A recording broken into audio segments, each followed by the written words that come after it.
Speaker Johnson, Vice President Vance, the First Lady of the United States,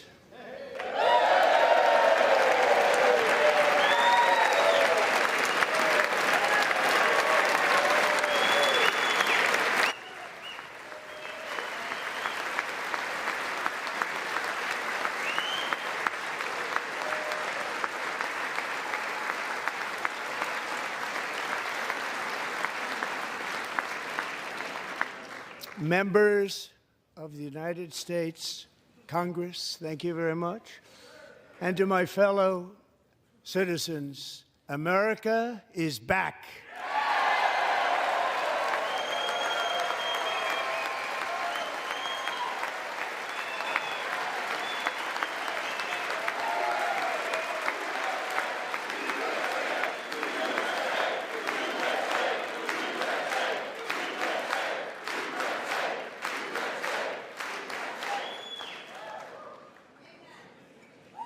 6 weeks ago, I stood beneath the dome of this Capitol and proclaimed the dawn of the golden age of America.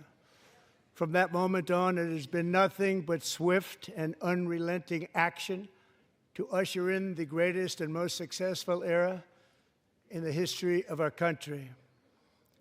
We have accomplished more in 43 days than most administrations accomplished in 4 years or 8 years, and we are just getting started.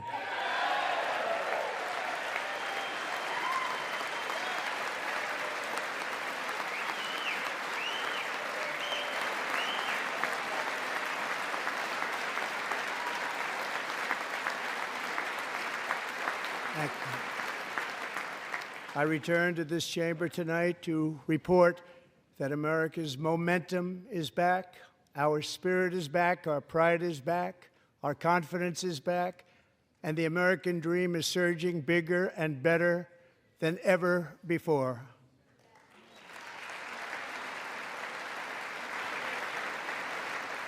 The American dream is unstoppable, and our country is on the verge of a comeback, the likes of which the world has never witnessed and perhaps will never witness again. There's never been anything like it. The presidential election of November 5th was a mandate like has not been seen in many decades. We won all 7 swing states, giving us an electoral college victory of 312 votes.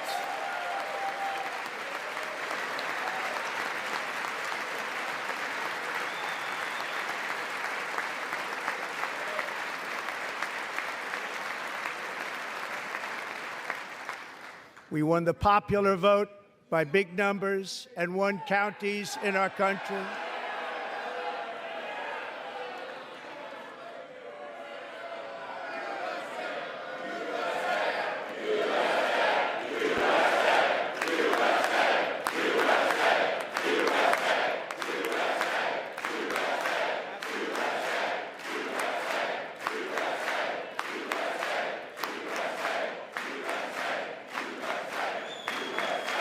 And won counties in our country, 2,700 to 525, on a map that reads almost completely red for Republican.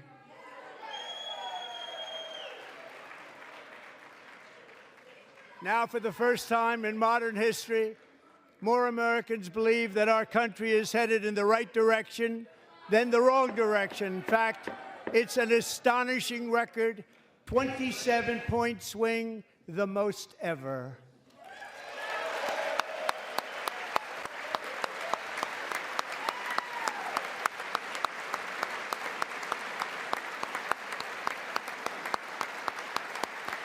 Likewise, small business optimism saw its single largest one-month gain ever recorded. Mr. President. A 41-point jump.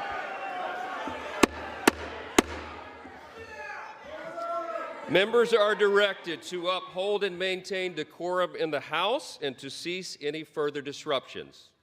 That's your warning.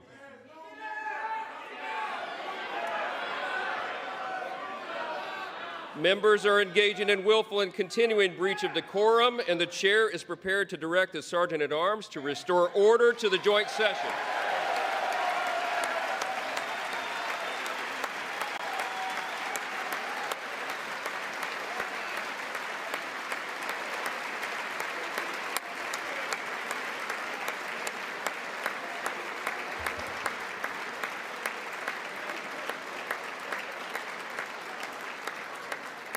Mr. Green, take your seat.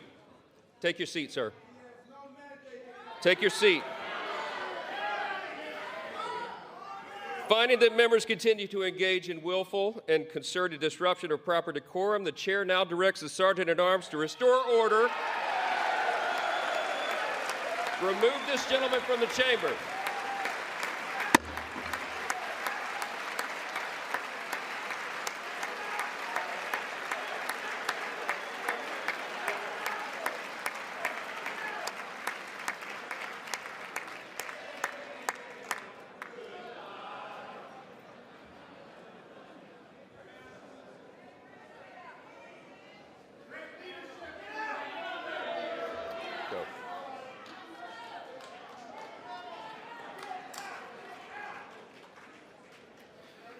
Members are directed to uphold and maintain decorum in the House. Mr. President, you continue. Thank you.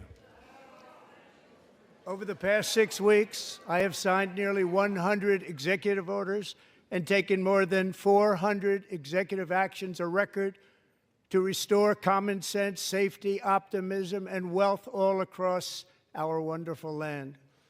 The people elected me to do the job, and I'm doing it.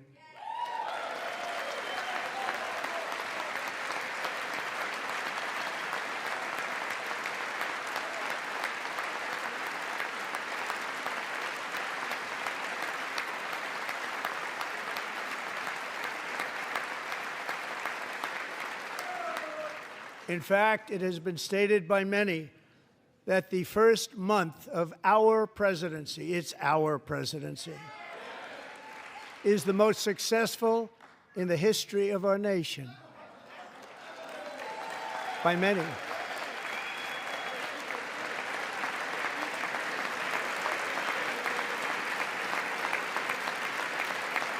And what makes it even more impressive is that, do you know who number 2 is? George Washington. How about that? How about that? I don't know about that list, but we'll take it. Within hours of taking the oath of office, I declared a national emergency on our southern border, and I deployed the U.S. military and Border Patrol to repel the invasion of our country. And what a job they've done. As a result, illegal border crossings last month were by far the lowest ever recorded, ever.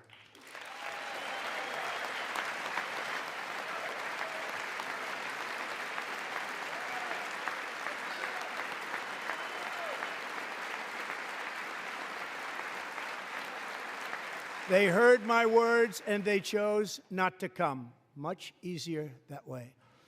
In comparison, under Joe Biden, the worst president in American history, there were hundreds of thousands of illegal crossings a month, and virtually all of them, including murderers, drug dealers, gang members, and people from mental institutions and insane asylums, were released into our country. Who would want to do that? This is my 5th such speech to Congress. And once again, I look at the Democrats in front of me, and I realize there is absolutely nothing I can say to make them happy or to make them stand or smile or applaud. Nothing I can do. I could find a cure to the most devastating disease, a disease that would wipe out entire nations, or announce the answers to the greatest economy in history, or the stoppage of crime to the lowest levels ever recorded.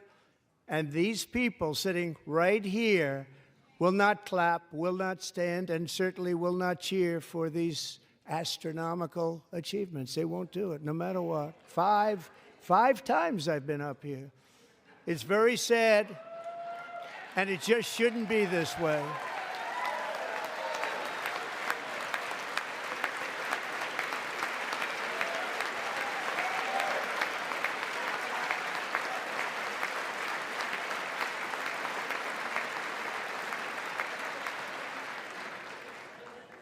So Democrats sitting before me, for just this one night, why not join us in celebrating so many incredible wins for America?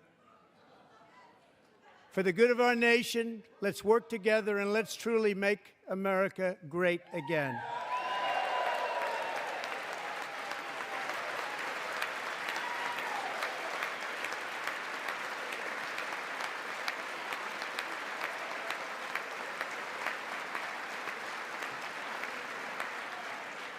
Every day, my administration is fighting to deliver the change America needs to bring a future that America deserves, and we're doing it. This is a time for big dreams and bold action.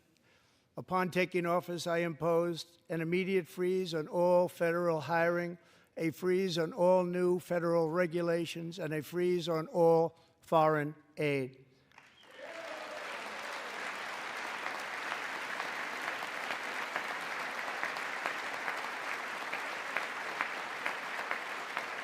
I terminated the ridiculous Green New Scam. I withdrew from the unfair Paris Climate Accord, which was costing us trillions of dollars that other countries were not paying. I withdrew from the corrupt World Health Organization.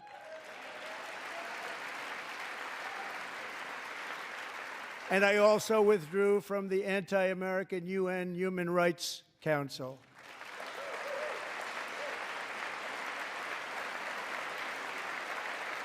We ended all of Biden's environmental restrictions that were making our country far less safe and totally unaffordable. And importantly, we ended the last administration's insane electric vehicle mandate, saving our auto workers and companies from economic destruction.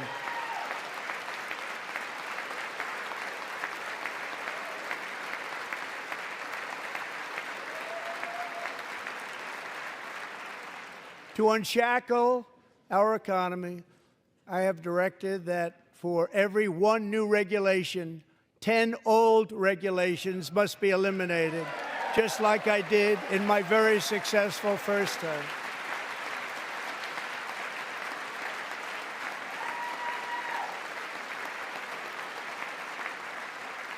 And in that first term, we set records on ending unnecessary rules and regulations like no other president had done before. We ordered all federal workers to return to the office. They will either show up for work in person or be removed from their job.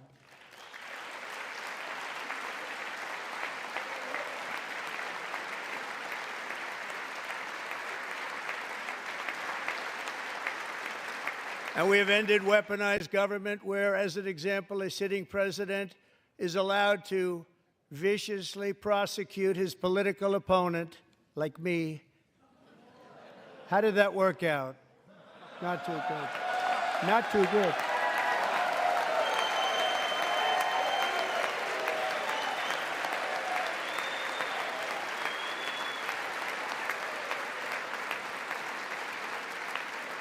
And I have stopped all government censorship and brought back free speech in America. It's back.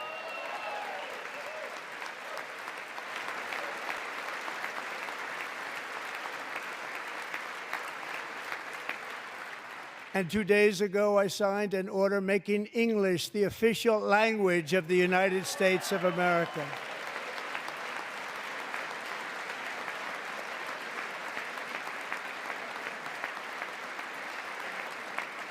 I renamed the Gulf of Mexico the Gulf of America.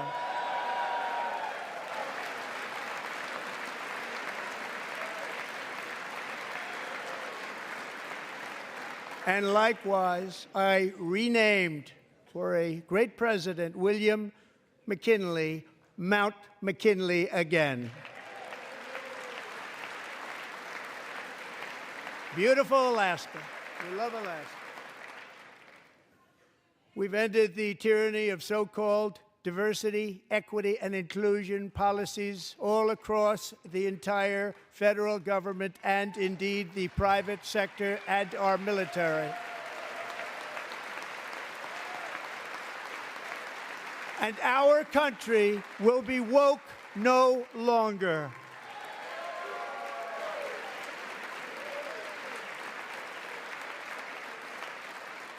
We believe that whether you are a doctor, an accountant, a lawyer, or an air traffic controller, you should be hired and promoted based on skill and competence, not race or gender. Very important.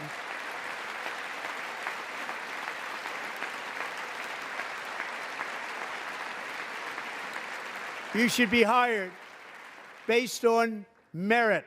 And the Supreme Court, in a brave and very powerful decision, has allowed us to do so. Thank you. Thank you very much. Thank you. We have removed the poison of critical race theory from our public schools, and I signed an order making it the official policy of the United States government that there are only two genders, male and female.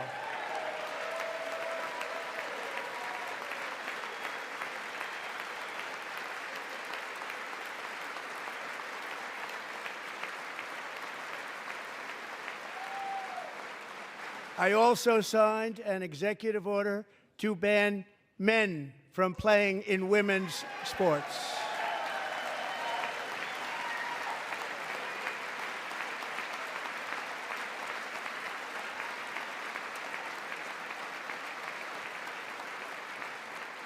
Three years ago, Peyton McNabb was an all-star high school athlete, one of the best, preparing for a future in college sports. But when her girls' volleyball match was invaded by a male, he smashed the ball so hard in Peyton's face, causing traumatic brain injury, partially paralyzing her right side, and ending her athletic career. It was a shot like she's never seen before. She's never seen anything like it. Peyton is here tonight in the gallery, and Peyton, from now on, schools will kick the men off the girls' team, or they will lose all federal funding.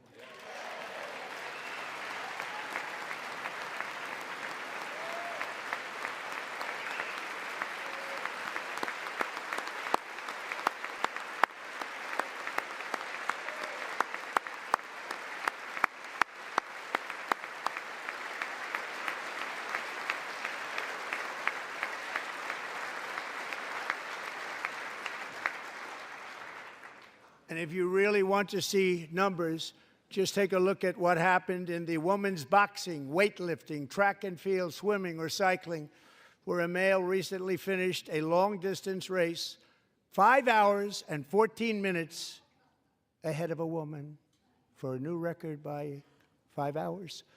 Broke the record by 5 hours. It's demeaning for women, and it's very bad for our country. We're not going to put up with it any longer.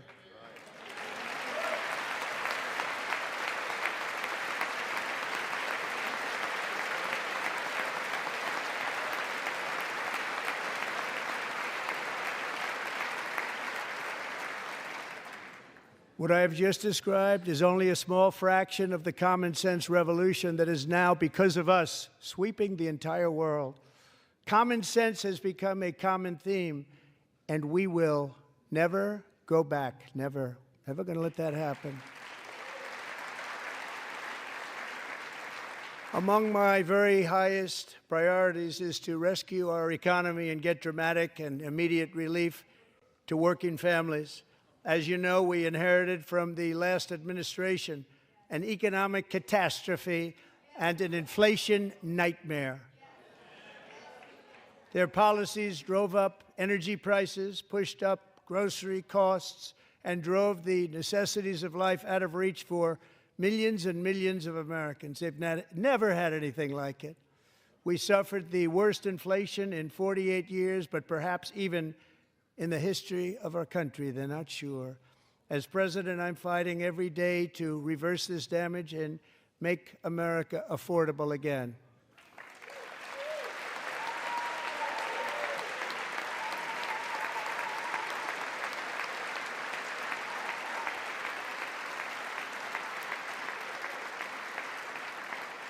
Joe Biden especially let the price of eggs get out of control. The egg price is out of control, and we're working hard to get it back down. Secretary, do a good job on that. You inherited a total mess from the previous administration. Do a good job.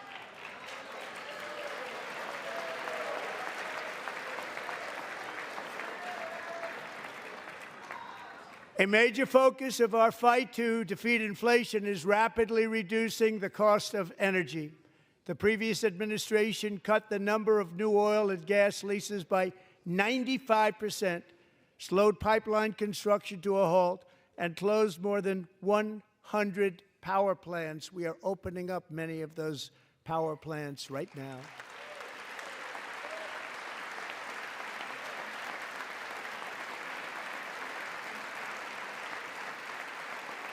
And frankly, we have never seen anything like it.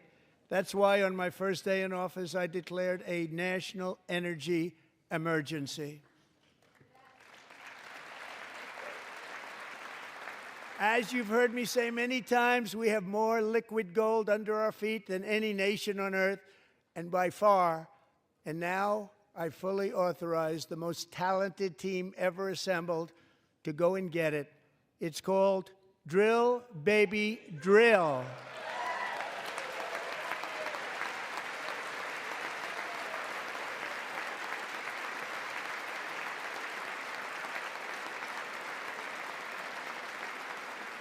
My administration is also working on a gigantic natural gas pipeline in Alaska, among the largest in the world, where Japan, South Korea, and other nations want to be our partner with investments of trillions of dollars each. There's never been anything like that one. It will be truly spectacular. It's all set to go. The permitting is gotten. And later this week, I will also take historic action to dramatically expand production of critical minerals and rare earths here in the USA.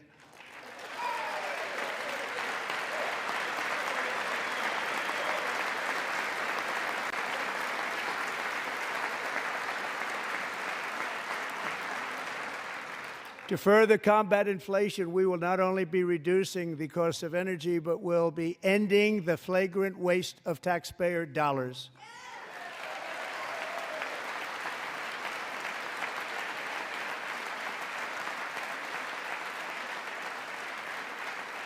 And to that end, I have created the brand new Department of Government Efficiency, CADshowTV. Perhaps you've heard of it. Perhaps.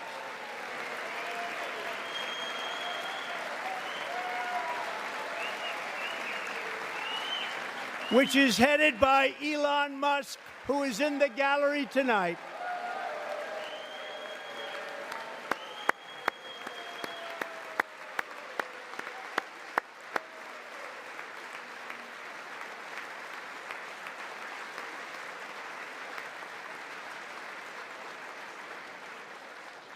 Thank you, Elon. He's working very hard. He didn't need this.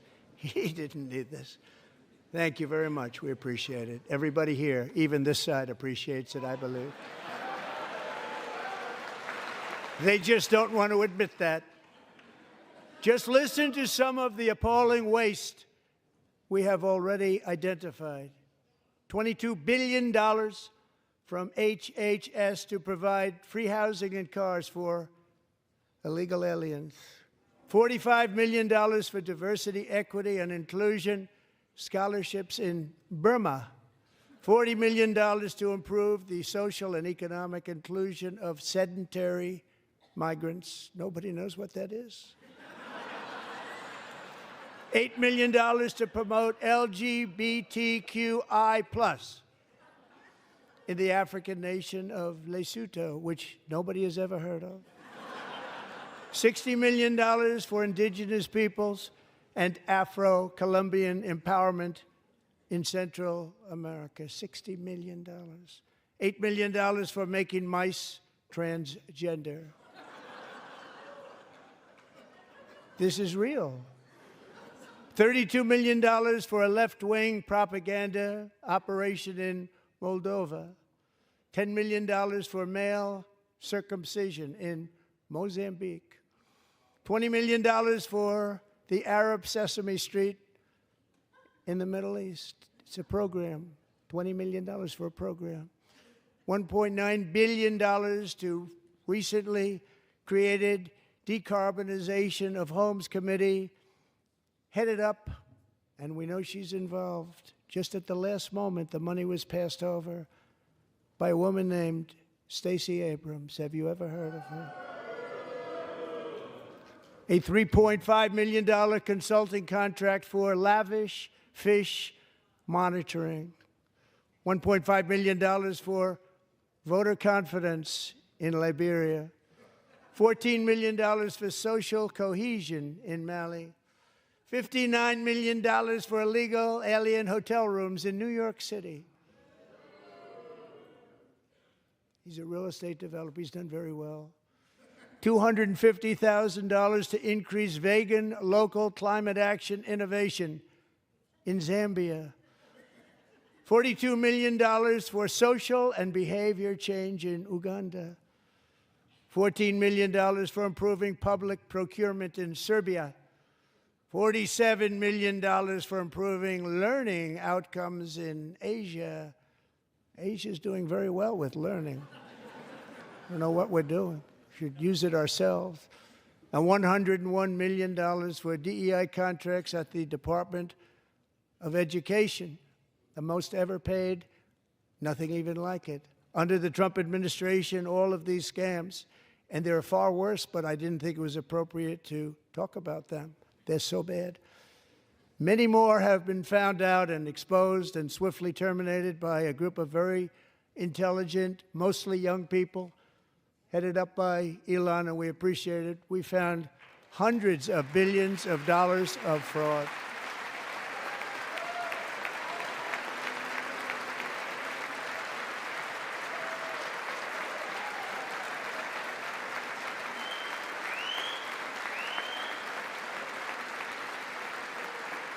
And we've taken back the money and reduced our debt to fight inflation and other things.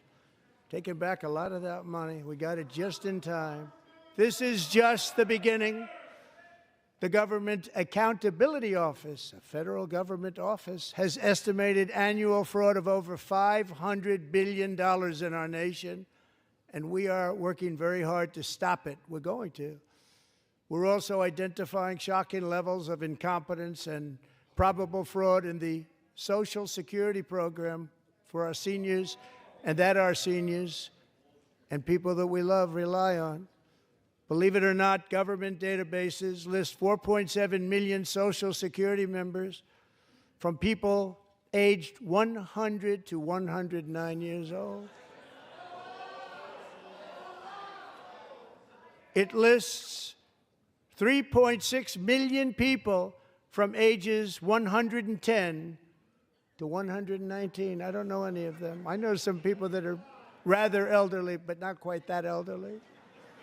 3.47 million people from ages 120 to 129. 3.9 million people from ages 130 to 139. 3.5 million people from ages 140 to 149. And money is being paid to many of them, and we're searching right now. In fact, Pam, good luck. Good luck. You're going to find it. But a lot of money is paid out to people because it just keeps getting paid, and nobody does, and it really hurts Social Security and hurts our country. 1.3 million people from ages 150 to 159, and over 130,000 people, according to the Social Security databases, are age over 160 years old. We have a healthier country than I thought, Bobby.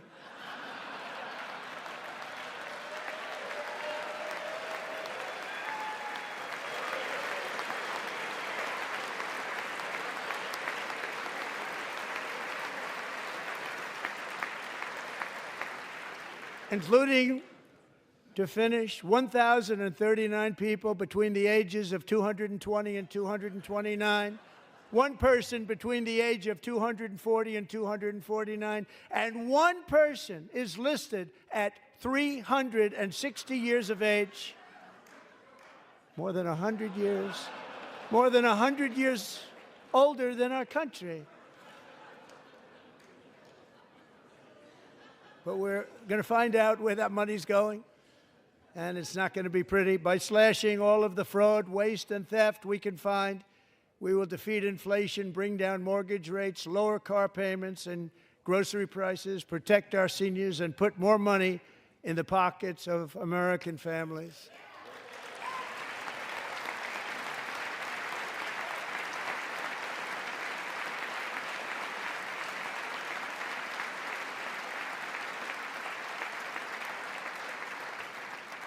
And today, interest rates took a beautiful drop, big, beautiful drop. It's about time.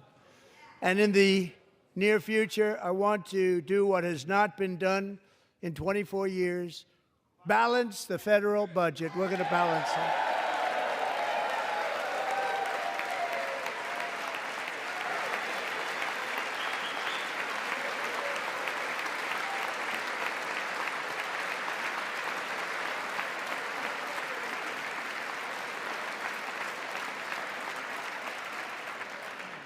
With that goal in mind, we have developed in great detail what we are calling the Gold Card, which goes on sale very, very soon.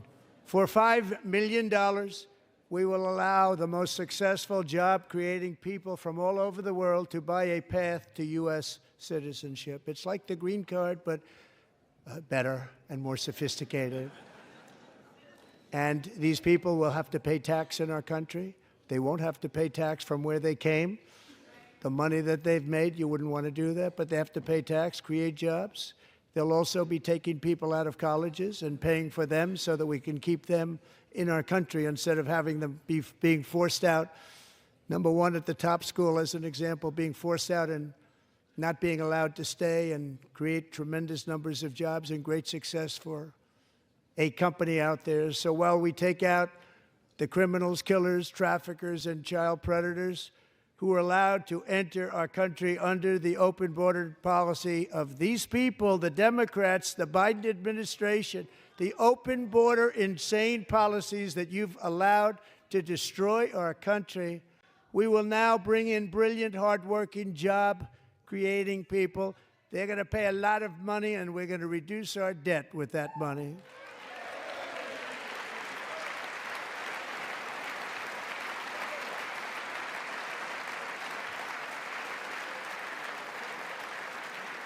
Americans have given us a mandate for bold and profound change. For nearly 100 years, the federal bureaucracy has grown until it has crushed our freedoms, ballooned our deficits, and held back America's potential in every possible way. The nation founded by pioneers and risk-takers now drowns under millions and millions of pages of regulations and debt. Approvals that should take 10 days to get instead take 10 years, 15 years, and even 20 years before you're rejected. Meanwhile, we have hundreds of thousands of federal workers who have not been showing up to work. My administration will reclaim power from this unaccountable bureaucracy, and we will restore true democracy to America again.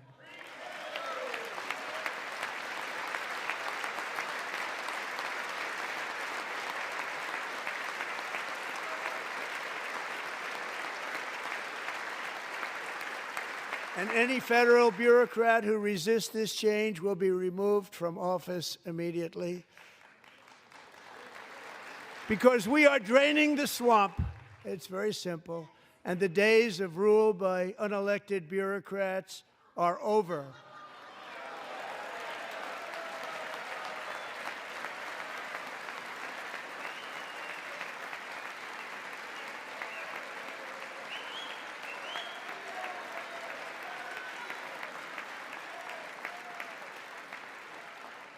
And the next phase of our plan to deliver the greatest economy in history is for this Congress to pass tax cuts for everybody. They're in there. They're waiting for you to vote.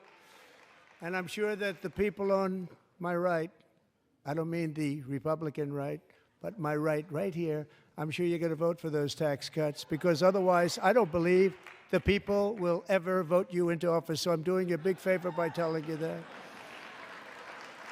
But I know this group is going to be voting for the tax cuts.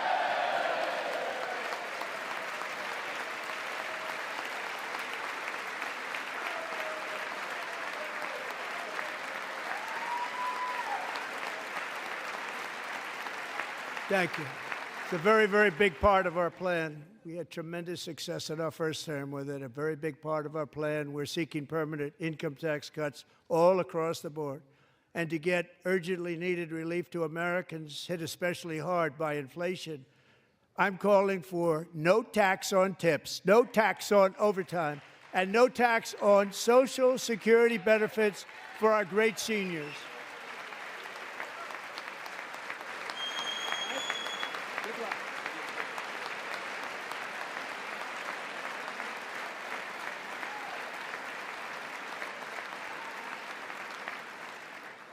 And I also want to make interest payments on car loans tax deductible, but only if the car is made in America.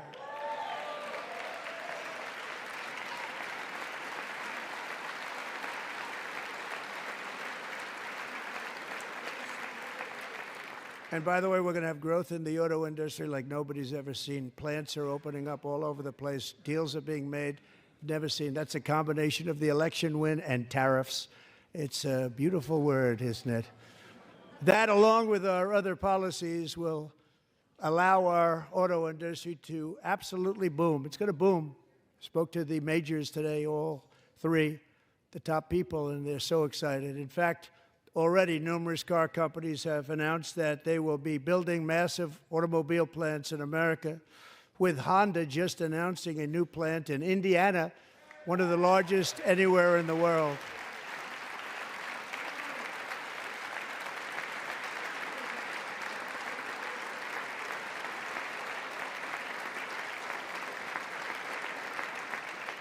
And this has taken place since our great victory on November 5th, a date which will hopefully go down as one of the most important in the history of our country.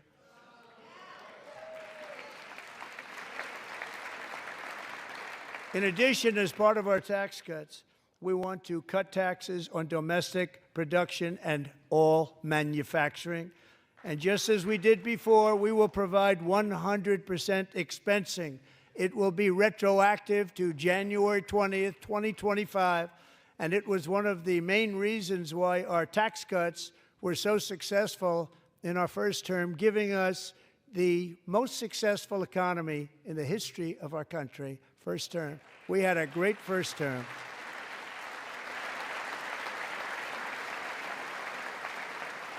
If you don't make your product in America, however, under the Trump administration, you will pay a tariff, and in some cases, a rather large one. Other countries have used tariffs against us for decades, and now it's our turn to start using them against those other countries. On average, the European Union, China, Brazil, India, Mexico, and Canada, have you heard of them?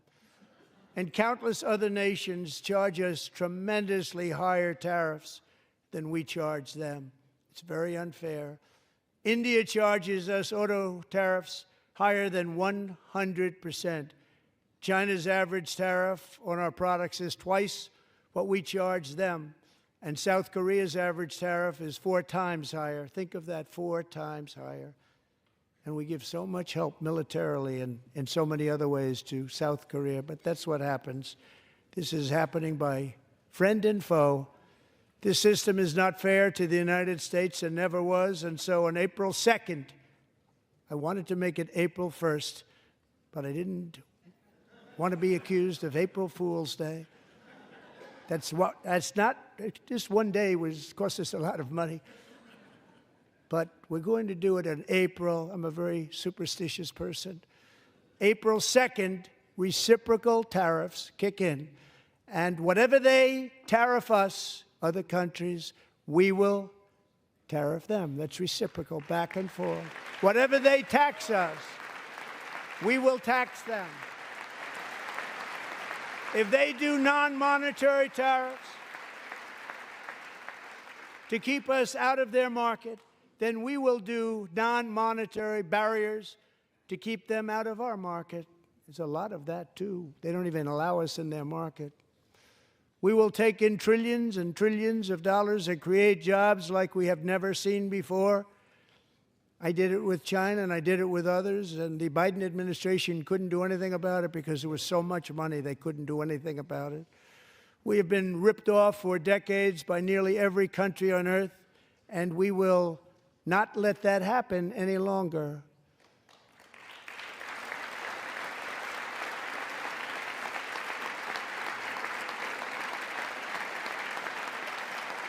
Much has been said over the last 3 months about Mexico and Canada, but we have very large deficits with both of them. But even more importantly, they've allowed fentanyl to come into our country at levels never seen before, killing hundreds of thousands of our citizens and many very young, beautiful people, destroying families.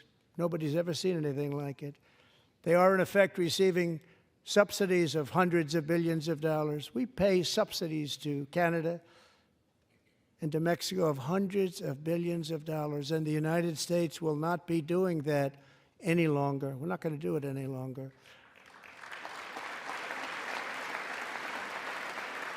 Thanks to our America First policies we're putting into place, we have had $1.7 trillion of new investment in America in just the past few weeks.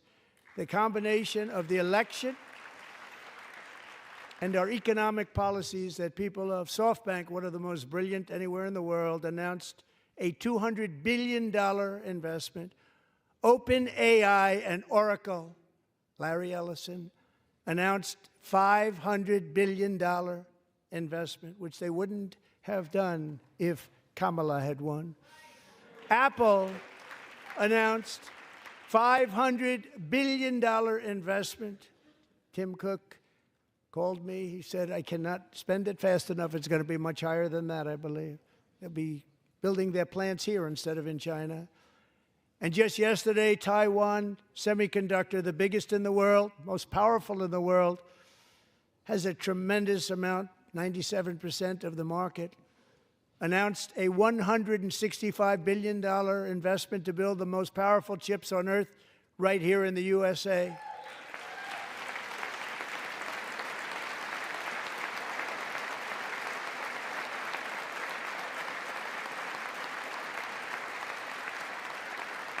And we're not giving them any money. Your CHIPS Act is a horrible, horrible thing. We give hundreds of billions of dollars, and it doesn't mean a thing. They take our money and they don't spend it.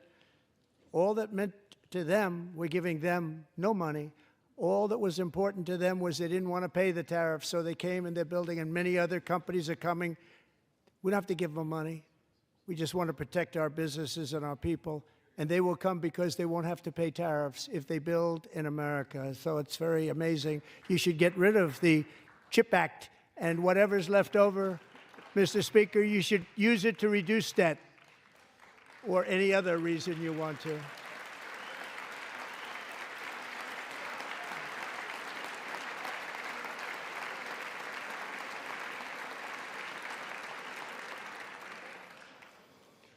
Our new trade policy will also be great for the American farmer. I love the farmer,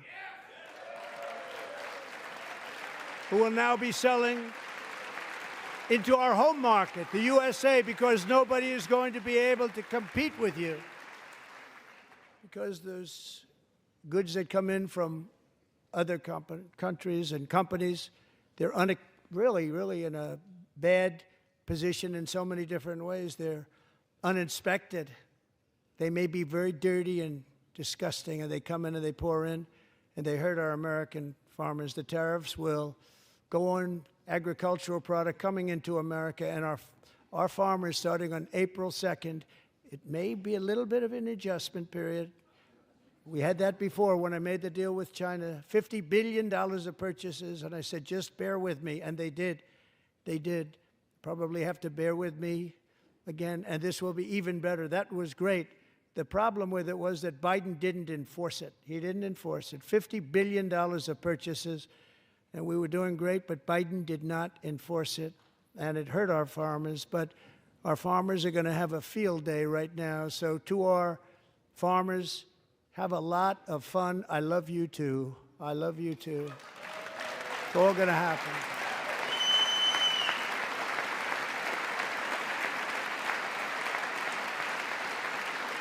And I have also imposed a 25% tariff on foreign aluminum, copper, lumber, and steel, because if we don't have, as an example, steel and lots of other things, we don't have a military, and frankly, we just won't have a country very long.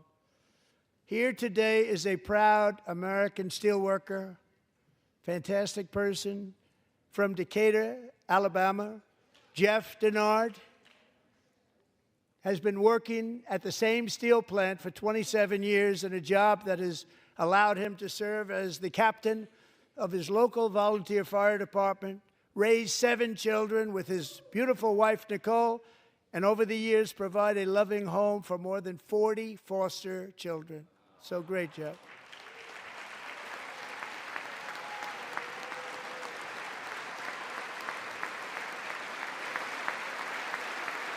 Thank you, Jeff.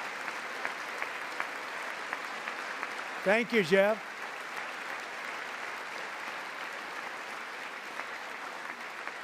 Stories like Jeff's remind us that tariffs are not just about protecting American jobs.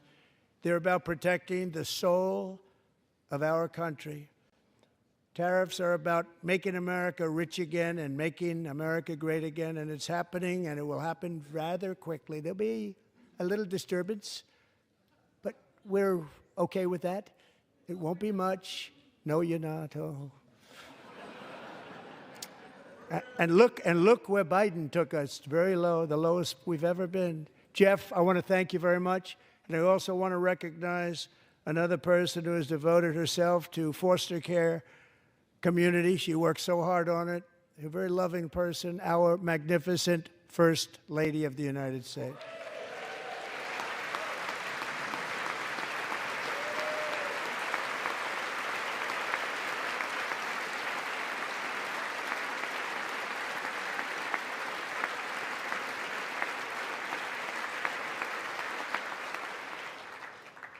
Melania's work has yielded incredible results, helping prepare our nation's future leaders as they enter the workforce.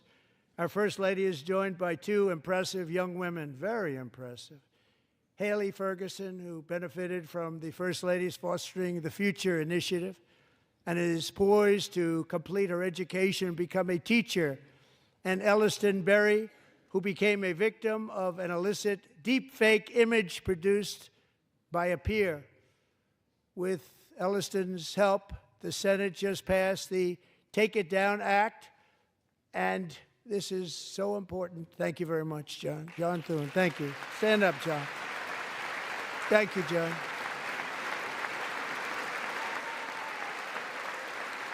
Thank you all very much.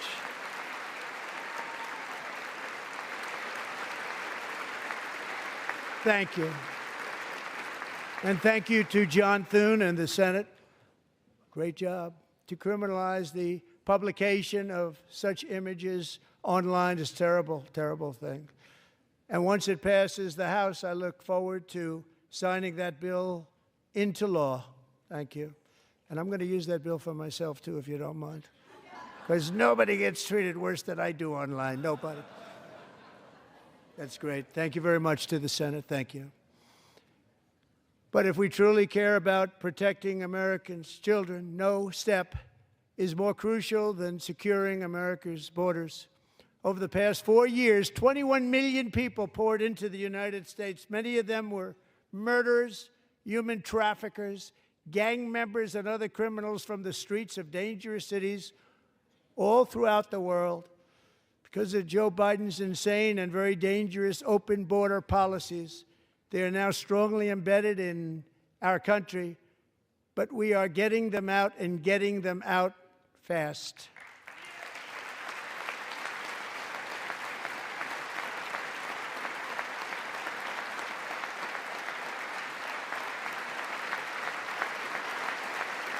And I want to thank Tom Homan and Christy. I want to thank you and Paul of Border Patrol.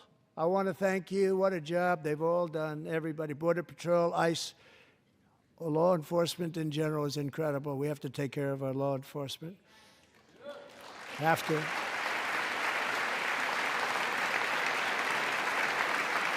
Last year,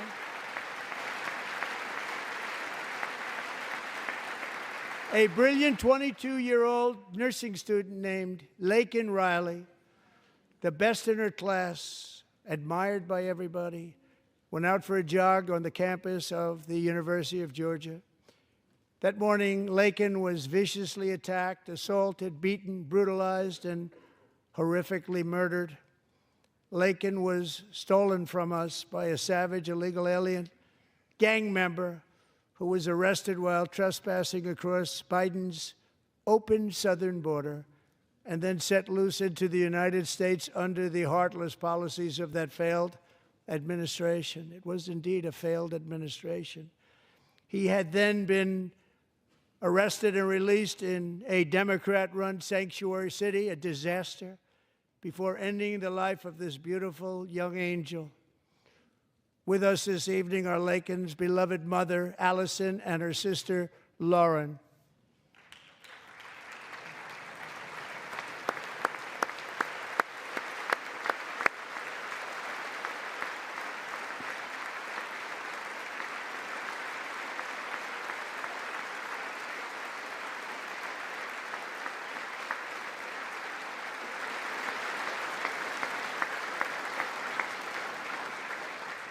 Last year, I told Laken's grieving parents that we would ensure their daughter would not have died in vain. That's why the very first bill I signed into law as your 47th president mandates the detention of all dangerous criminal aliens who threaten public safety. It's a very strong, powerful act.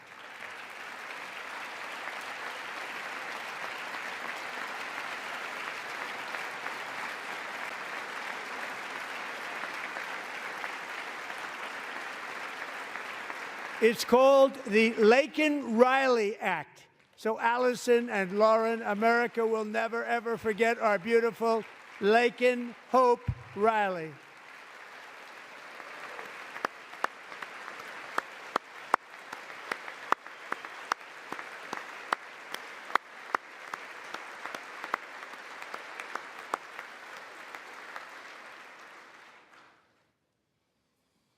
Thank you very much.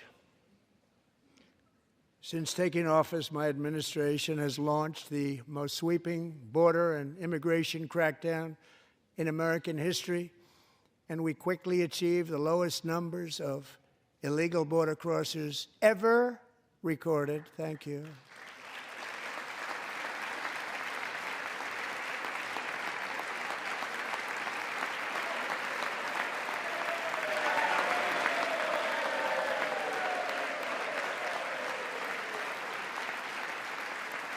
The media and our friends in the Democrat Party kept saying we needed new legislation, we must have legislation to secure the border.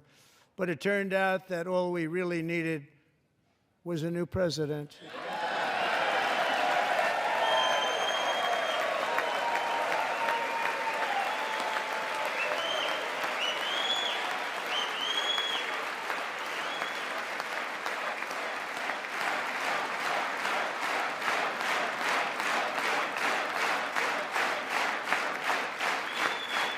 Thank you.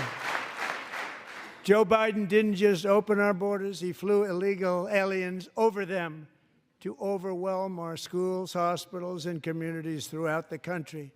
Entire towns like Aurora, Colorado, and Springfield, Ohio, buckled under the weight of the migrant occupation and corruption like nobody's ever seen before. Beautiful towns destroyed. Now, just as I promised in my inaugural address, we are achieving the great liberation of America.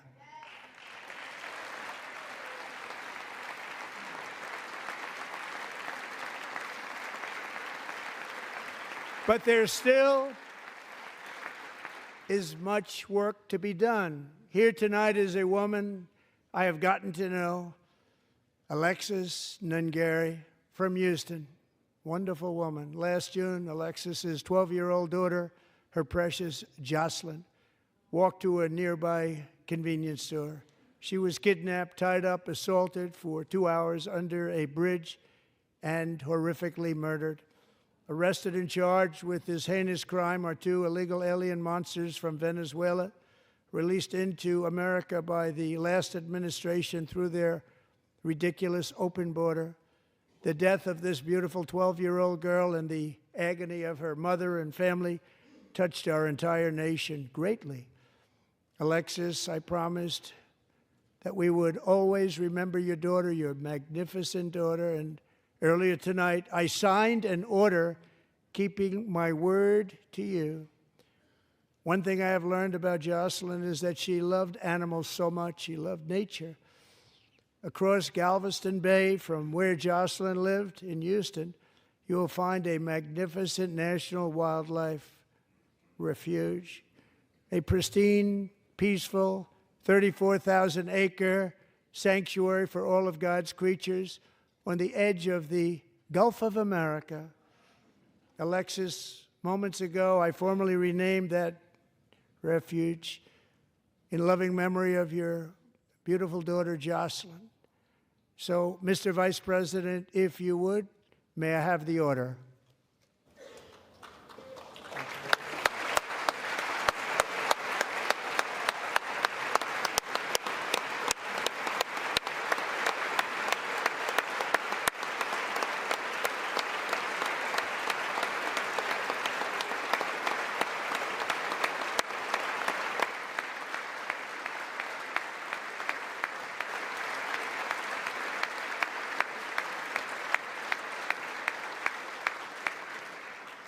Thank you very much. All 3 savages charged with Jocelyn and Lakin's murders were members of the Venezuelan prison gang, the toughest gang, they say, in the world, known as Tren de Aragua. 2 weeks ago, I officially designated this gang, along with MS-13 and the bloodthirsty Mexican drug cartels, as foreign terrorist organizations.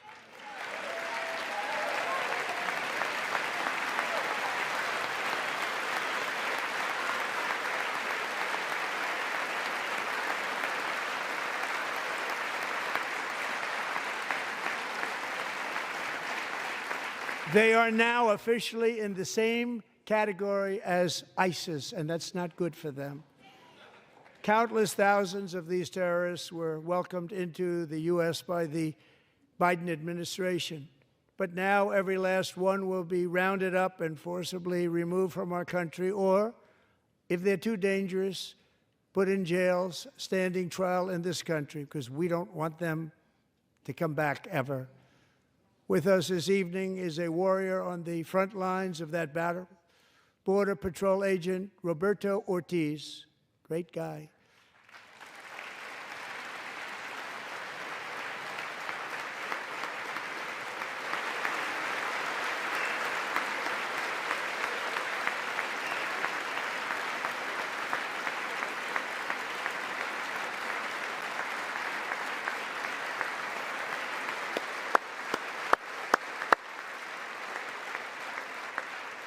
In January, Roberto and another agent were patrolling by the Rio Grande near an area known as Cartel Island. Doesn't sound too nice to me.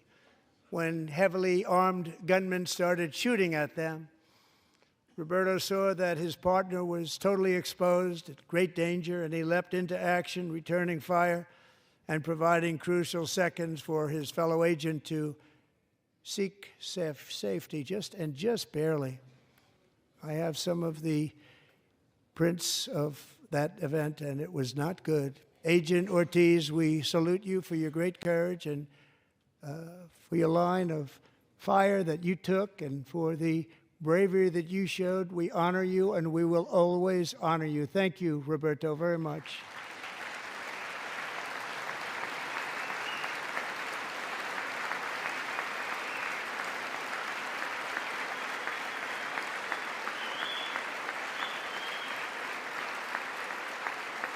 Thank you, Roberta. And I actually got to know him on my many calls to the border. He's a great, great gentleman. The territory to the immediate south of our border is now dominated entirely by criminal cartels that murder, rape, torture, and exercise total control. They have total control over a whole nation, posing a grave threat to our national security. The cartels are waging war in America, and it's time for America to wage war on the cartels, which we are doing.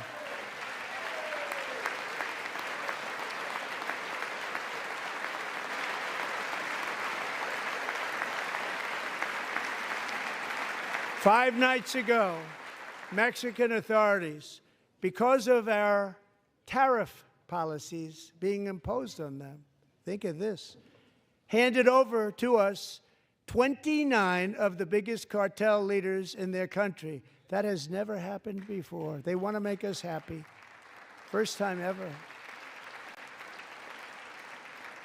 But we need Mexico and Canada to do much more than they've done, and they have to stop the fentanyl and drugs pouring into the USA. They're going to stop it.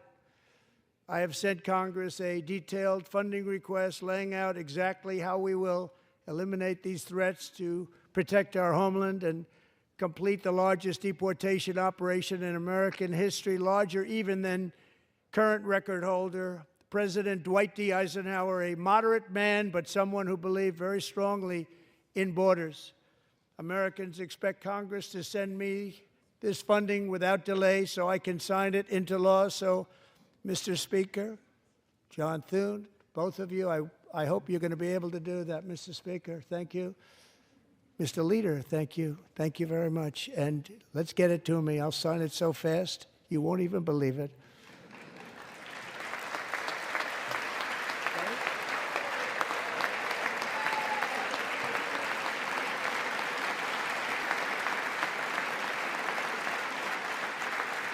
And as we reclaim our sovereignty, we must also bring back law and order to our cities and towns.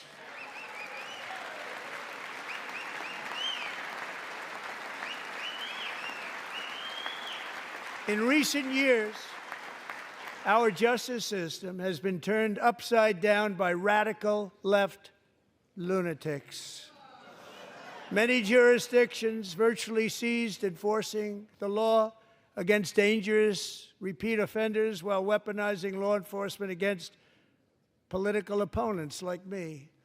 My administration has acted swiftly and decisively to restore fair, equal, and impartial justice under the constitutional rule of law, starting at the FBI and the DOJ. Pam, good luck. Cash, wherever you may be, good luck. Good luck. Pam Bond. Good luck. So important. Going to do a great job. Cash, thank you. Thank you, Cash.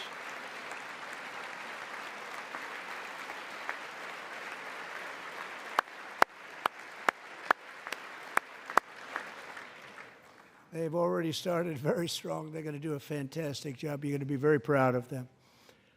We're also once again giving our police officers the support, protection, and respect they so dearly deserve. They have to get it. They have such a hard, dangerous job, but we're going to make it less dangerous. The problem is the bad guys don't respect the law, but they're starting to respect it, and they soon will respect it. This also includes our great fire departments throughout the country. Our firemen and women are unbelievable people, and we'll never forget them. And besides that, they voted for me in record numbers, so I have no choice.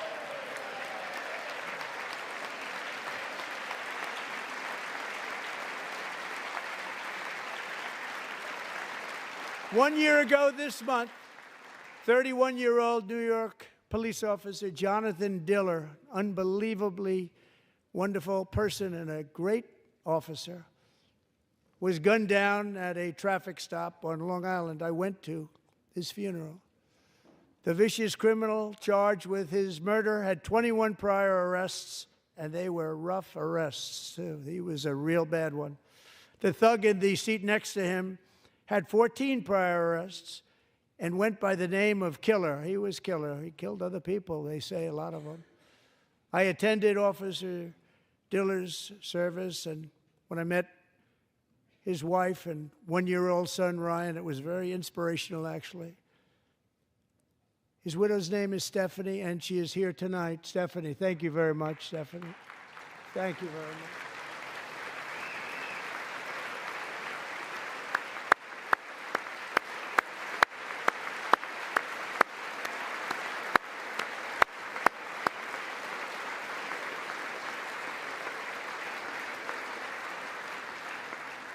Stephanie, we're going to make sure that Ryan knows his dad was a true hero, New York's finest, and we're going to get these cold-blooded killers and repeat offenders off our streets, and we're going to do it fast.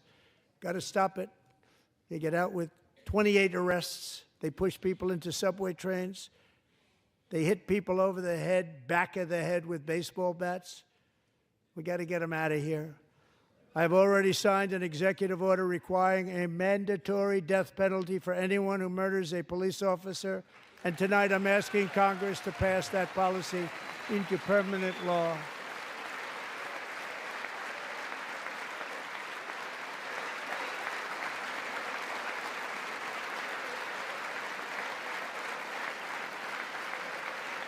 I'm also asking for a new crime bill getting tough on repeat offenders while enhancing protections for America's police officers so they can do their jobs without fear of their lives being totally destroyed.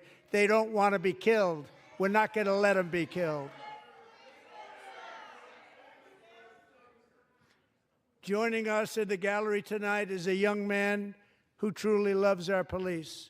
His name is DJ Daniel. He is 13 years old, and he has always dreamed of becoming a police officer.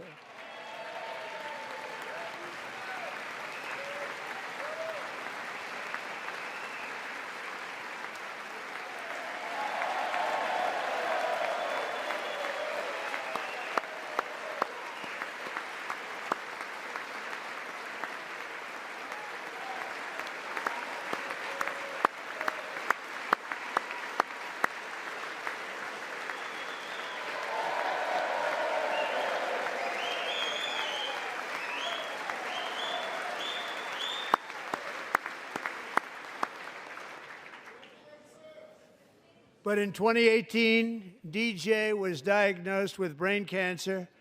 The doctors gave him 5 months at most to live. That was more than 6 years ago.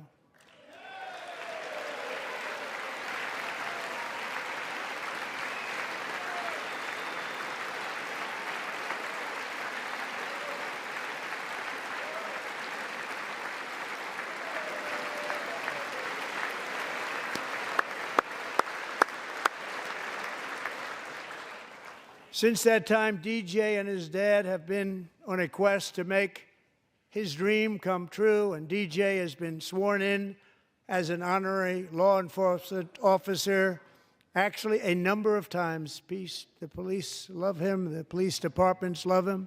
And tonight, DJ, we're going to do you the biggest honor of them all. I am asking our new Secret Service Director, Sean Curran, to officially make you an agent of the United States Secret Service.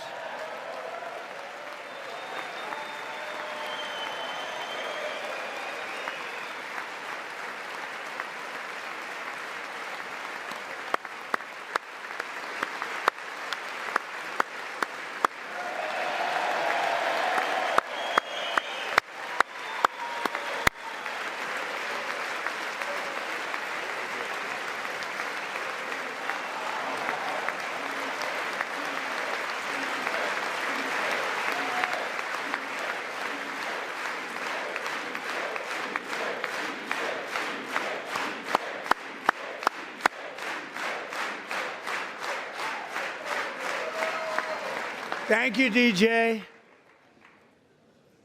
DJ's doctors believe his cancer likely came from a chemical he was exposed to when he was younger. Since 1975, rates of child cancer have increased by more than 40%. Reversing this trend is one of the top priorities for our new Presidential Commission to Make America Healthy Again, chaired by our new Secretary of Health and Human Services, Robert F. Kennedy, Jr.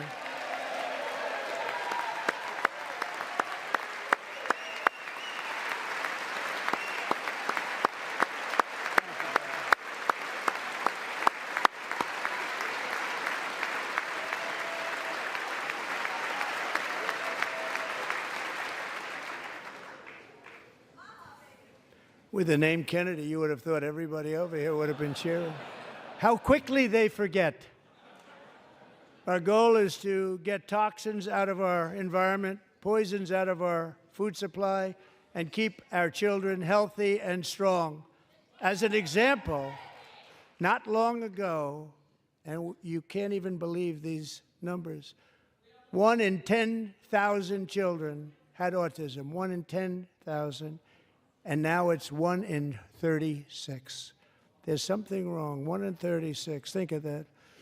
So we're going to find out what it is, and there's nobody better than Bobby and all of the people that are working with you. You have the best to figure out what is going on. Okay, Bobby, good luck. It's a very important job. Thank you. Go get him.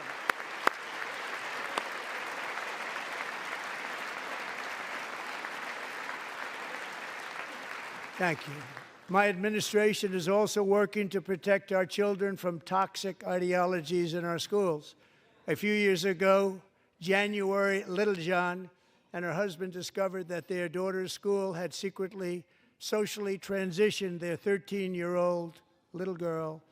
Teachers and administrators conspired to deceive January and her husband while encouraging her daughter to use a new name and pronouns. They, them pronoun, actually, all without telling January, who is here tonight and is now a courageous advocate against this form of child abuse. January, thank you. Thank you. Thank you very much. Thank you.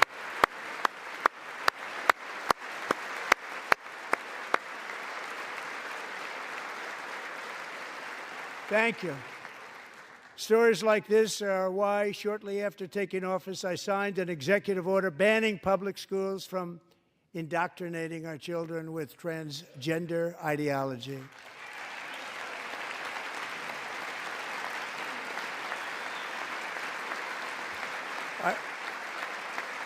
I also signed an order to cut off all taxpayer funding to any institution that engages in the sexual mutilation of our youth.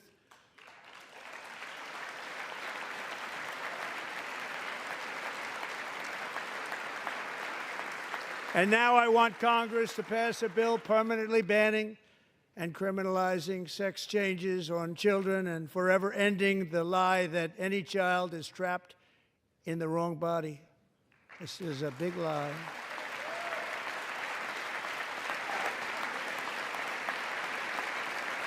And our message to every child in America is that you are perfect exactly the way God made you.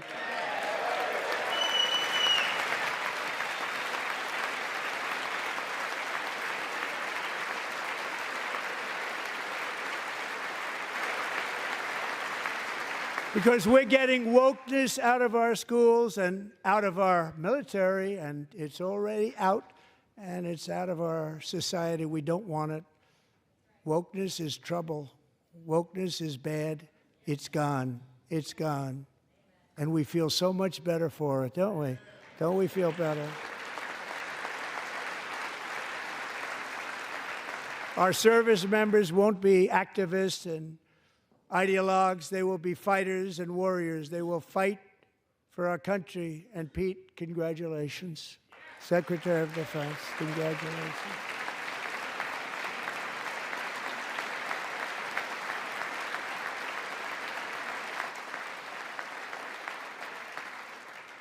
And he's not big into the woke movement, I can tell you. I know him well. I am pleased to report that in January, the U.S. Army had its single best recruiting month in 15 years, and that all armed services are having among the best recruiting results ever in the history of our services. What a difference.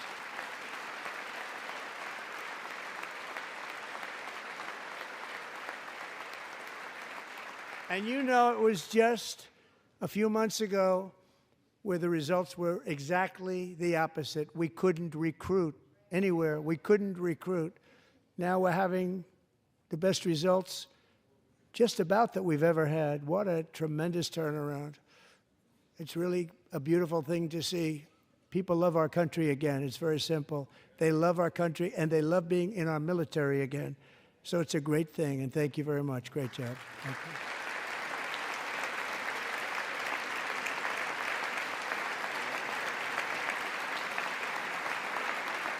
We're joined tonight by a young man, Jason Hartley, who knows the weight of that call of duty.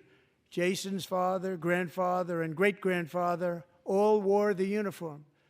Jason tragically lost his dad, who was also a Los Angeles County Sheriff's deputy when he was just a boy, and now he wants to carry on the family legacy of service.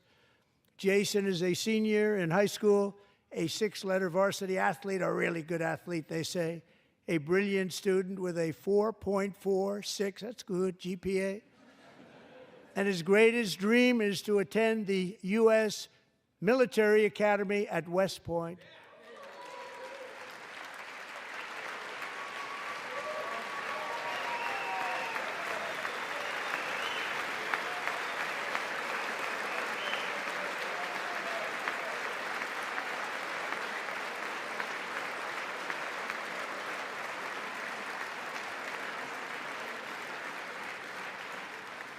And Jason, that's a very big deal getting in. That's a hard one to get into. But I'm pleased to inform you that your application has been accepted.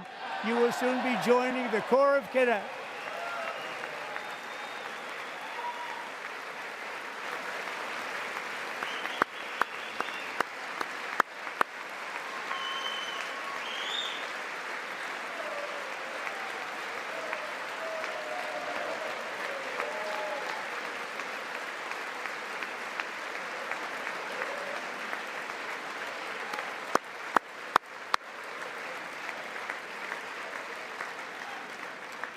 Thank you.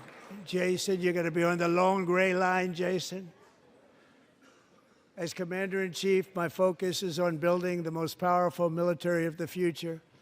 As a first step, I'm asking Congress to fund a state-of-the-art Golden Dome missile defense shield to protect our homeland, all made in the USA.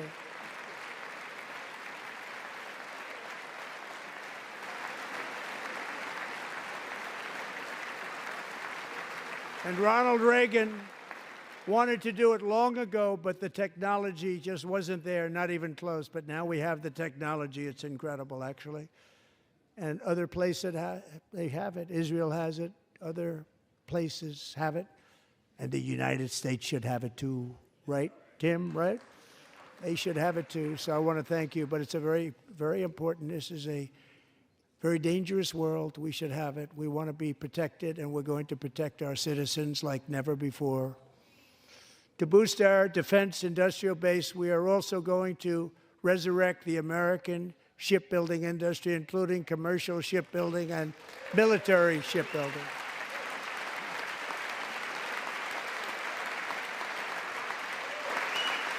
And for that purpose, I am announcing tonight that we will create a new Office of Shipbuilding in the White House and offer special tax incentives to bring this industry home to America where it belongs. We used to make so many ships. We don't make them anymore very much, but we're going to make them very fast, very soon. It will have a huge impact. To further enhance our national security, my administration will be reclaiming the Panama Canal, and we've already started doing it.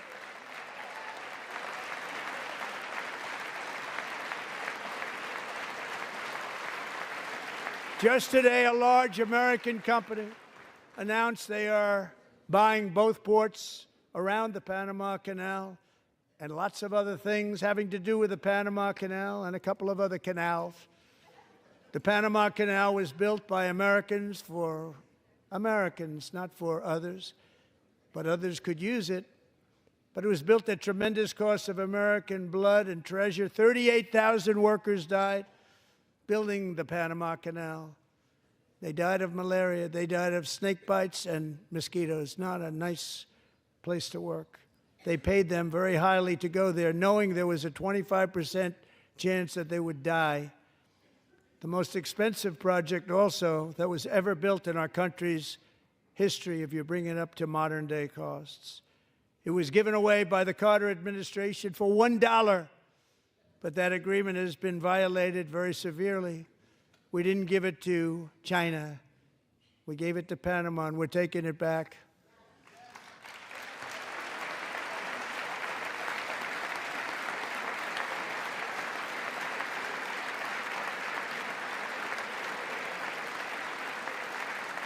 And we have Marco Rubio in charge. Good luck, Marco. Now, we know who to blame if anything goes wrong. Marco's been amazing, and he's going to do a great job. Think of it. He got 100 votes. You know, he was approved with actually 99, but the 100th was this gentleman, and I feel very certain. So let's assume he got 100 votes. And I'm either very, very happy about that or I'm very concerned about it. But he's already proven. I mean, he's a great gentleman. He's respected by everybody, and we appreciate you voting for Marco. He's going to do a fantastic job. Thank you. Thank you. He's doing a great job. Great job. And I also have a message tonight for the incredible people of Greenland. We strongly support your right to determine your own future. And if you choose, we welcome you into the United States of America. We need Greenland for national security and even international security, and we're working with everybody involved to try and get it. But we need it really for international world security, and I think we're going to get it. One way or the other, we're going to get it. We will keep you safe. We will make you rich, and together we will take Greenland to heights like you have never thought possible before. It's a very small population, but very, very large piece of land and very, very important for military security. America is once again standing strong against the forces of radical Islamic terrorism.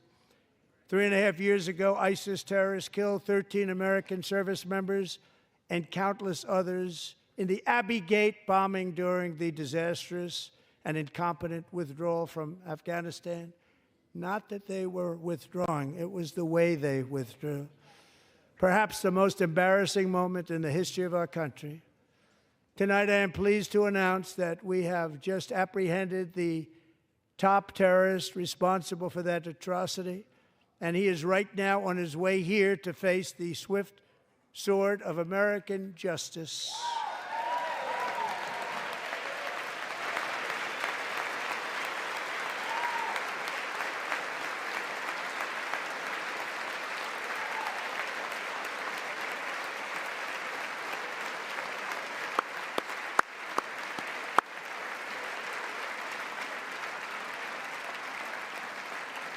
And I want to thank especially the government of Pakistan for helping arrest this monster. This was a very momentous day for those 13 families who I actually got to know very well, most of them, whose children were murdered, and the many people that were so badly, over 42 people, so badly injured on that fateful day in Afghanistan. What a horrible day. Such incompetence was shown that when Putin saw what happened, I guess he said, wow, maybe this is my chance. That's how bad it was. Should have never happened. Grossly incompetent people. I spoke to many of the parents and loved ones, and they're all in our hearts tonight. Just spoke to them on the phone. We had a big call. Every one of them called, and everybody was on the line, and they did nothing but cry with happiness. They were very happy, as happy as you can be under those circumstances. Their child, brother, sister, son, daughter was killed for no reason whatsoever. In the Middle East, we're bringing back our hostages from Gaza. In my first term, we achieved one of the most groundbreaking peace agreements in generations, the Abraham Accords.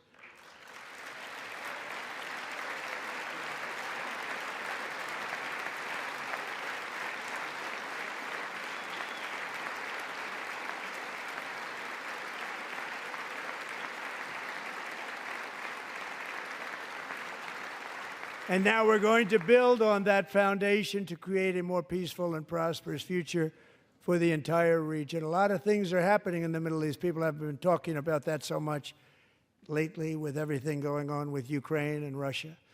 But a lot of things are happening in the Middle East. It's a rough neighborhood, actually. I'm also working tirelessly to end the savage conflict in Ukraine. Millions of Ukrainians and Russians have been needlessly killed or wounded in this horrific and brutal conflict with no end in sight. The United States has sent hundreds of billions of dollars to support Ukraine's defense with no security, with no anything.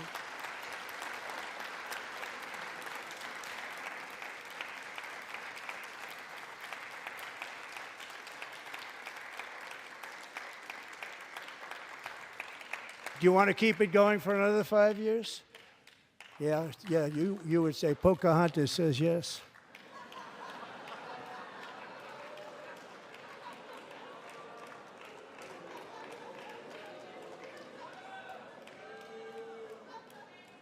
$2,000 people are being killed every single week. More than that. They're Russian young people. They're Ukrainian young people. They're not Americans. But I want it to stop. Meanwhile, Europe has sadly spent more money buying Russian oil and gas than they have spent on defending Ukraine, by far. Think of that. They've spent more buying Russian oil and gas than they have defending. And we've spent perhaps $350 billion, like taking candy from a baby. That's what happened. And they've spent $100 billion. What a difference that is. And we have an ocean separating us, and they don't. But we're getting along very well with them, and lots of good things are happening. Biden has authorized more money in this fight than Europe has spent by billions and billions of dollars. It's hard to believe that they wouldn't have stopped it and said, at some point, come on, let's equalize. You got to be equal to us. But that didn't happen.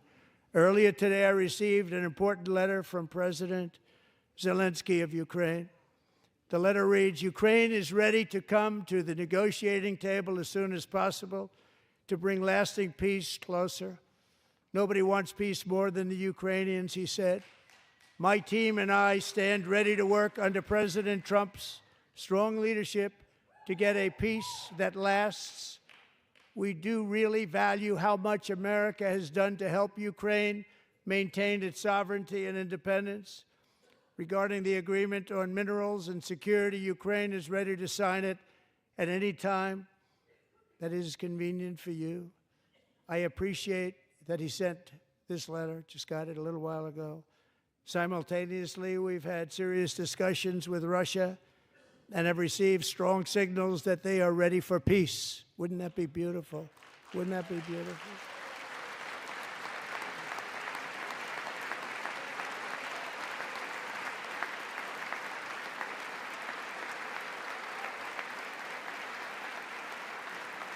Wouldn't that be beautiful?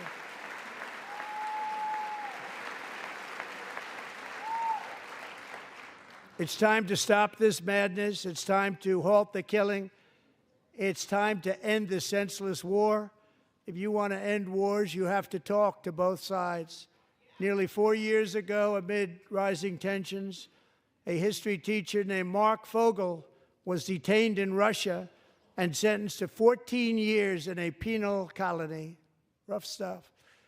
The previous administration barely lifted a finger to help him. They knew he was innocent, but they had no idea where to begin. But last summer, I promised his 95-year-old mother, Malphine, that we would bring her boy safely back home. After 22 days in office, I did just that, and they are here tonight.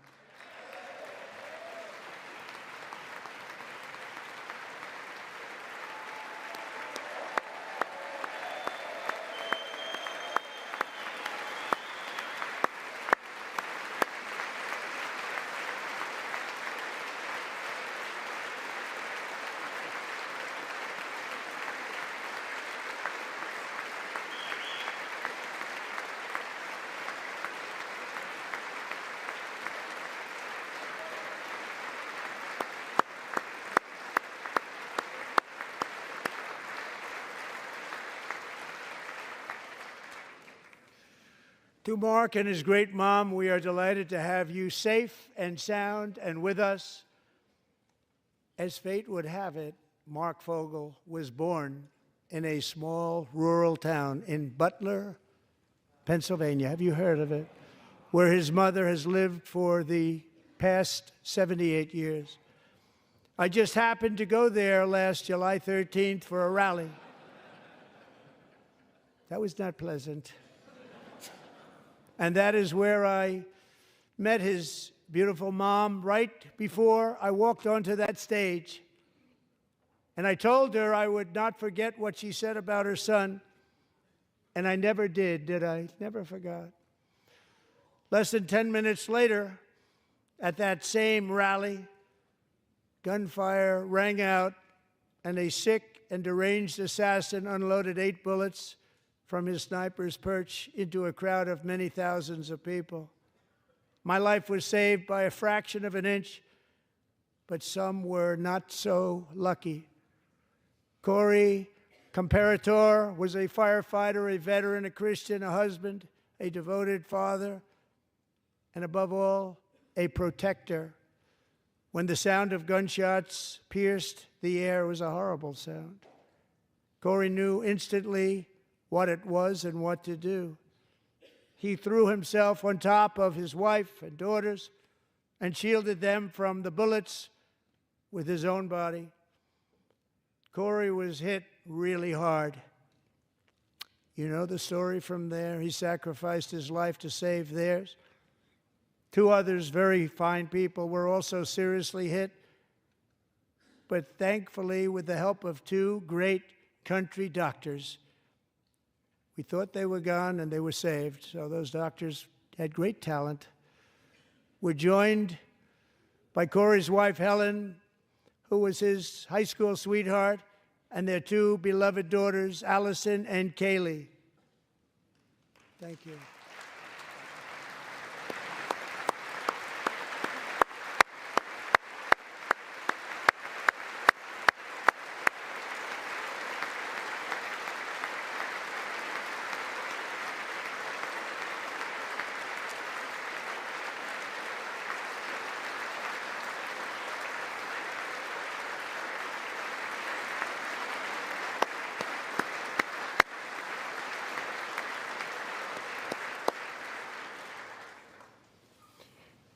To Helen, Allison, and Kaylee, Corey is looking down on his 3 beautiful ladies right now, and he is cheering you on. He loves you. He is cheering you on. Corey was taken from us much too soon, but his destiny was to leave us all with a shining example of the selfless devotion of a true American patriot. It was love like Corey's that built our country, and it's love like Corey's that is going to make our country more majestic than ever before. I believe that my life was saved that day in Butler for a very good reason. I was saved by God to make America great again. I believe that. Thank you. Thank you.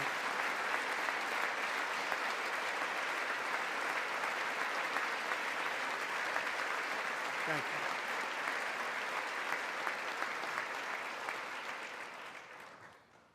Thank you very much. From the patriots of Lexington and Concord to the heroes of Gettysburg and Normandy, from the warriors who crossed the Delaware to the trailblazers who climbed the Rockies, and from the legends who soared at Kitty Hawk to the astronauts who touched the moon, Americans have always been the people who defied all odds, transcended all dangers, made the most extraordinary sacrifices, and did whatever it took to defend our children, our country, and our freedom. And as we have seen in this chamber tonight, that same strength, faith, love, and spirit is still alive and thriving in the hearts of the American people. Despite the best efforts of those who would try to censor us, silence us, break us, destroy us, Americans are today a proud, free, sovereign, and independent nation that will always be free, and we will fight for it till death. We will never let anything happen to our beloved country, because we are a country of doers, dreamers, fighters, and survivors. Our ancestors crossed a vast ocean, strode into the unknown wilderness, and carved their fortunes from the rock and soil of a perilous and very dangerous frontier. They chased our destiny across a boundless continent. They built the railroads, laid the highways, and graced the world with American marvels like the Empire State Building, the mighty Hoover Dam, and the towering Golden Gate Bridge. They lit the world with electricity, broke free of the force of gravity, fired up the engines of American industry, vanquished the communists, fascists, and Marxists all over the world, and gave us countless modern wonders sculptured out of iron, glass, and steel.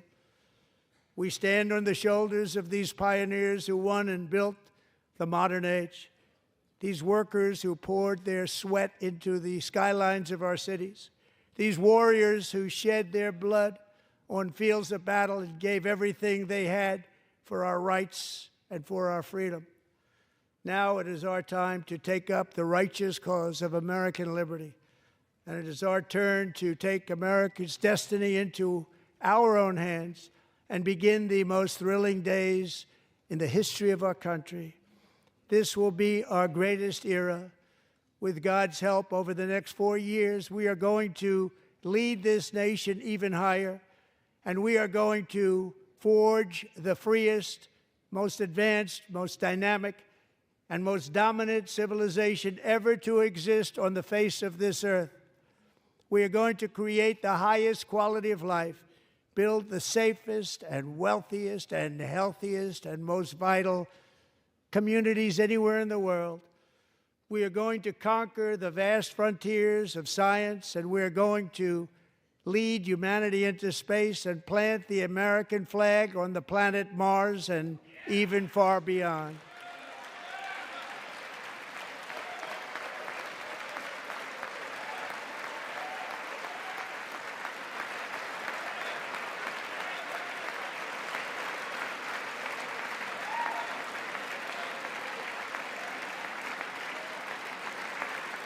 And through it all, we are going to rediscover the unstoppable power of the American spirit. And we are going to renew unlimited promise of the American dream. Every single day, we will stand up and we will fight, fight, fight for the country our citizens believe in and for the country our people deserve.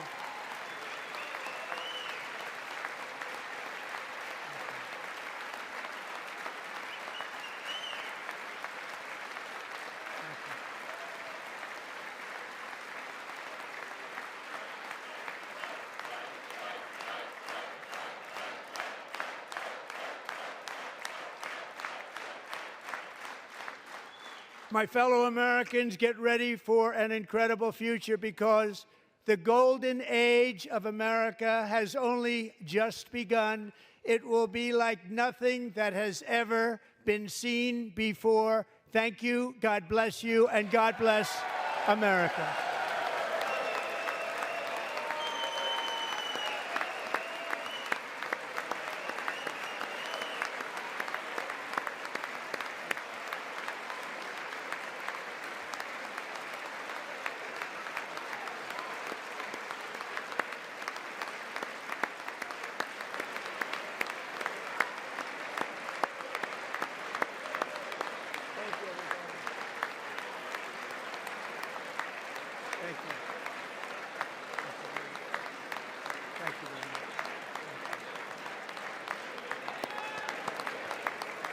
very much.